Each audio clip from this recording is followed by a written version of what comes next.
Alors qu'il est convoité par plusieurs clubs et plusieurs nations, Madji Bouguera vient de recaler un club qatari. Madji Bouguera, ancien défenseur central de l'équipe nationale algérienne, continue de faire parler de lui. Depuis la finale perdue du CHAN contre le Sénégal, des spéculations entourent son avenir avec la sélection nationale A. Bien que Bouguera n'ait pas été catégorique dans ses déclarations sur son avenir, son apparition dans une loge du stade du 5 juillet lors de la finale retour de la Coupe de la Confédération entre l'USMA et les Young tanzaniens a ravivé les rumeurs. Bien que son nom circule du côté de la FAF, Bouguera n'est pas réapparu dans un stade algérien. Le président Zefizef souhaite toujours l'utiliser au sein de l'équipe nationale locale, même si aucune compétition officielle n'est prévue à court terme. La CAF prévoit une nouvelle édition du CHAN, tandis que l'UEFA envisage d'organiser une Coupe arabe des nations. Bouguera est donc en attente d'un signe de la part de la FAF, et des sources proches de lui indiquent qu'il n'a pas encore pris de décision. Récemment, il était proche de devenir l'entraîneur du club qatari d'Al-Shamal, mais les négociations ont échoué. Malgré cela, Bouguera avait réussi à convaincre deux joueurs, Mayou et Draoui, qui ont évolué sous ses ordres en équipe nationale A, de le rejoindre. Cependant, il a récemment informé les joueurs qu'il ne serait finalement pas l'entraîneur d'Al-Shamal. L'avenir de Bouguera reste donc incertain, mais les discussions entre lui et le président Zefizef devraient se poursuivre afin de trouver un accord. En attendant, les supporters algériens attendent avec impatience de savoir si Bouguera reprendra du service au niveau de l'équipe nationale locale lors des prochaines compétitions officielles. Lors de sa première finale européenne, Saïd Benrahma, l'ailier gauche de West Ham, a été décisif lors de la finale de la Ligue Europa Conférence. L'international algérien a converti un pénalty à la 62e minute contre la Fiorentina, ouvrant le score en faveur de West Ham. Malheureusement, les Italiens ont rapidement égalisé grâce à un but de Giacomo Bonaventura à la 67e minute. Malgré sa contribution décisive, Benrahma a été remplacé peu de temps après les deux buts, à la 75e minute, alors que le score était de 1-1. Houssem Aouar officialise son départ de l'Olympique lyonnais dans un message d'adieu. Le néo-international algérien n'a pas été tendre envers son club formateur. Houssem Aouar quitte officiellement l'Olympique lyonnais après la fin de son contrat. Il a publié aujourd'hui sur les réseaux sociaux un message d'adieu. Lettre à cœur ouvert au club pour lequel mon cœur bat et battra toujours. Ce club, c'est bien entendu l'Olympique lyonnais. Équipe emblématique qui m'a toujours fait rêver. Il est aujourd'hui grand temps de tourner cette page et d'ajouter un nouveau chapitre à mon histoire.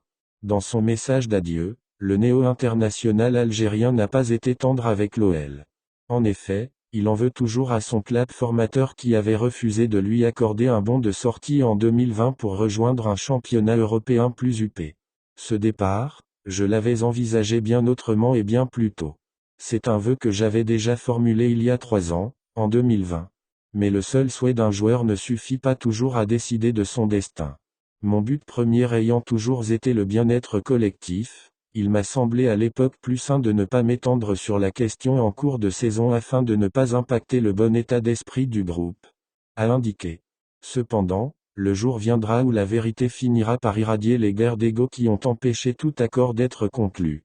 Cette transparence je la dois à mon âme ainsi qu'à mes supporters. Chaque chose en son temps et chacun à sa place. Jamais je ne pourrai vous remercier à la hauteur de tout l'amour que vous m'avez porté.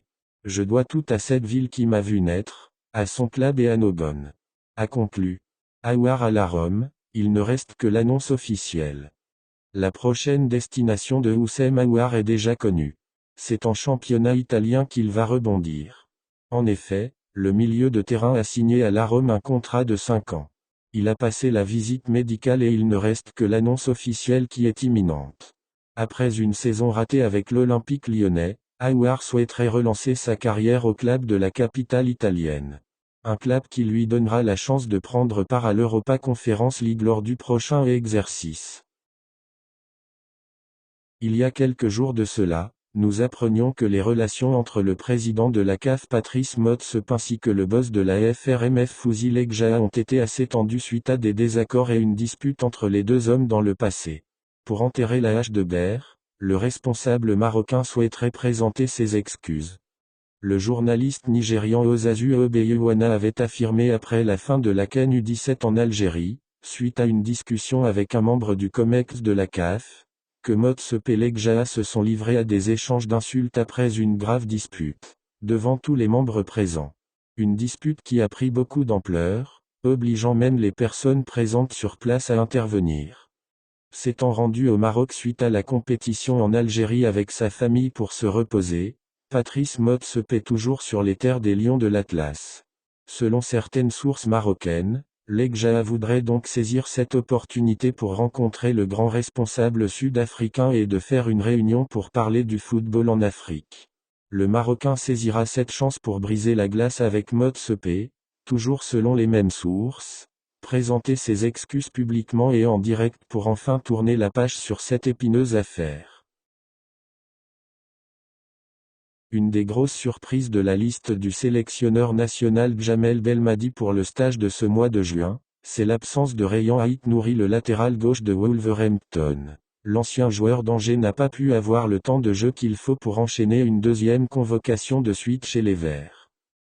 Belmadi a donc appliqué la règle de la compétitivité, et pour le remplacer, il a opté pour un élément, qui présente des caractéristiques qui vont avec la philosophie du coach, à savoir Ethem Loussif de l'USMA. C'est donc l'un des 4 heureux usmistes de ce stage qui aura la lourde tâche de remplacer Aït-Nouri et surtout de concurrencer l'autre latéral, qui lui est revenu après une première en mars, il s'agit de Adjam. Le latéral gauche de Nantes qui a souffert en mars dernier après son retour du stage des Verts, lorsque son coach Camboire l'a marginalisé à cause du mois sacré de Ramadan, a fini par être rappelé. Il faut dire que ses statistiques sont largement meilleures que celles d'Aït-Nouri, il aura ce stage pour tenter de frapper fort, car durant ce stage de juin Belmadi essayera de faire le tri. En effet, comme il l'a si bien déclaré en mars, le sélectionneur national va aborder une nouvelle étape, il va commencer à faire des choix, et ce au niveau de chacun des différents postes de son 11. Il essayera de dégager une liste de 22 éléments avec des doublures un peu partout. D'ailleurs dans ce poste de latéral gauche, les cartes ne sont pas encore distribuées, le sélectionneur continue de voir les joueurs, avec l'espoir de stabiliser son groupe. L'arrivée de Loussif permettra à Belmadi de lancer une concurrence dans cette partie de la défense car, en mars, à la suite du repositionnement de Bensebaini dans l'axe, d'aucuns pensaient que c'en était fini pour le poste de latéral gauche, et que Aït-Nouri et Adja étaient définitivement acquis. Mais voilà qu'un passage à vide du pensionnaire des Wolves a permis à Belmadi de lancer un nouvel élément dans cette folle course vers la Côte d'Ivoire. De nombreux joueurs postulent pour des places dans le groupe qui ira au pays des éléphants, et Loussi vient ajouter son grain de sel à cette marmite qui bouillonne, une concurrence qui fait rage dans un poste où Bensebaini était le roi, avant de remettre en jeu son poste.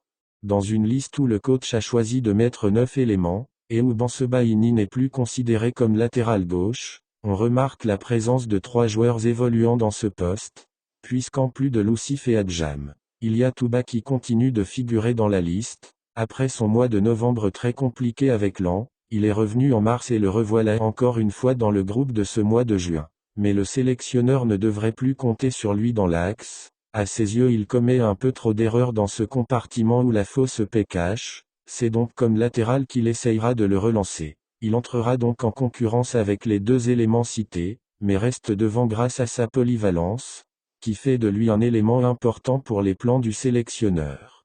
En attendant septembre où les joueurs devraient être tous égaux sur le plan physique, au même titre qu'Aït-Nouri qui semble vouloir changer d'air, Belmadi a lancé cette phase éliminatoire, les regards seront braqués sur Loussif qui arrive, lui aussi, avec une option en plus, lui le latéral droit de métier. Ça sera le nouveau Attal s'il parvient à convaincre le coach, il pourrait même devancer Adjam grâce à cette particularité, le duel à distance mérite d'être suivi.